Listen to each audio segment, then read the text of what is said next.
রাধে রাধে। আশা করছি সবাই খুব ভালো আছেন, আমিও ভালো আছি। তো আমাদের বাড়িতে ছিল আজকে সৎসঙ্গ, আনন্দবাজার, ঠাকুরের প্রার্থনা, সমস্ত কিছু আপনাদের সাথে শেয়ার করব। মেয়ে আমার, তোমার সেবা, তোমার চলা, তোমার চিন্তা, তোমার বলা পুরুষ জনসাধারণের ভিতর যেন এমন একটা ভাবের সৃষ্টি করে যাতে তারা অবনত মস্তকে নত জানু হয়ে সসম্ভ্রমে ভক্তি গদগদ কণ্ঠে মা আমার, জননী আমার বলে মুগ্ধ হয়, বুদ্ধ হয়, তৃপ্ত হয়, কৃতার্থ হয়।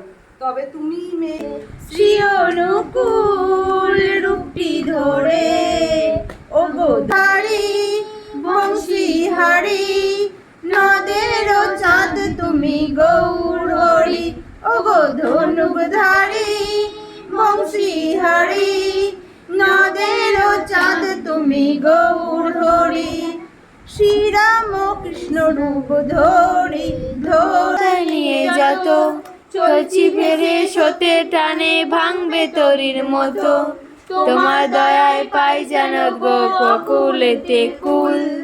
কি যায় আর কিছু চাই কিছুই নাহি জানি, মোর আছো তুমি হে মোর জীবন স্বামী, শিক্ষা মোরে দাও গো দয়াল, তুমি মোর সকল সুখের মূল। কেহ তোমার ঠাকুরও নয়, কেন্দ্রও নয়, ফাঁকি দিলেই পেতে হবে তা।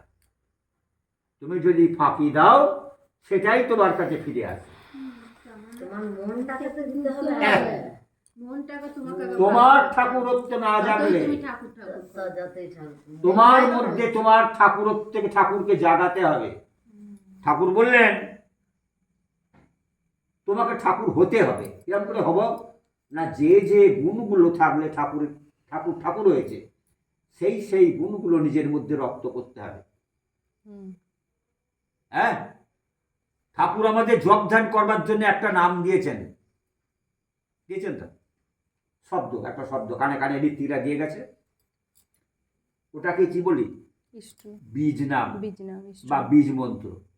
বীজ কাকে বলি? দুটো কাটা কি একটা কাঠের টুকরো এখানে রেখে দাও, দুটোই দেখো পড়ে থাকবে, কেউ নড়বে না, চলবে না। তুমি এখানে রেখে দাও, ও মাসের পর মাস, বছরের পর বছর ওখানে পড়েই থাকবে, কেউ নড়বে না। কিন্তু দুটো এক জিনিস কি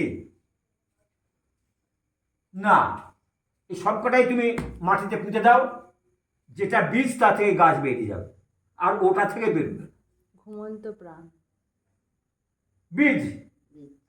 কিন্তু দুটোই নড়ছে না, কেউ নড়ছে না, চড়ছে না। তাই বীজ কাকে বলি? বীজ হচ্ছে ঘুমন্ত প্রাণ। ঘুমন্ত প্রাণ, ওখানে প্রাণ আছে কিন্তু ঘুমিয়ে আছে। এই আমরা এখন ধান চাষ করেছি, পানগুড়া থেকে ধান বীজ কিনে এনে যদি আমি ঘরে রেখে দিই, তাহলে আমার গোড়ায় ধান উঠবে কি? হবে না। কি করতে হবে?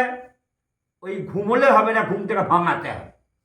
বীজের ঘুমটাকে ভাঙাতে হবে। এই বীজের ধানের বীজ ঘুমটাকে ভাগাবার জন্য আমি জমিতে পুঁতে দিয়েছি, সেখানে জল দিচ্ছি, তাপ দিচ্ছি। তিনটে শর্ত, এই বিজ্ঞান যারা লেখাপড়া জানে এরা জানে। প্রার্থনা শেষ হয়ে যাওয়ার পরে সবাই এখানে আনন্দবাজার করছে, আর মাইমা, ছোট ভাই, আরও সবাই ছিল এখানে। আমি কিন্তু সবাইকে পরিবেশন করছি, ক্যামেরাটা ধরেছিল আমার বোন। দেখতেই পাচ্ছ, লুচি হয়েছিল, আলুর দম হয়েছিল, বোঁদে ছিল। আমার ভাইকে আমি এখানে বলছি যে যা না, তুই বাইরে গিয়ে খা, এখানে বসে খাস না।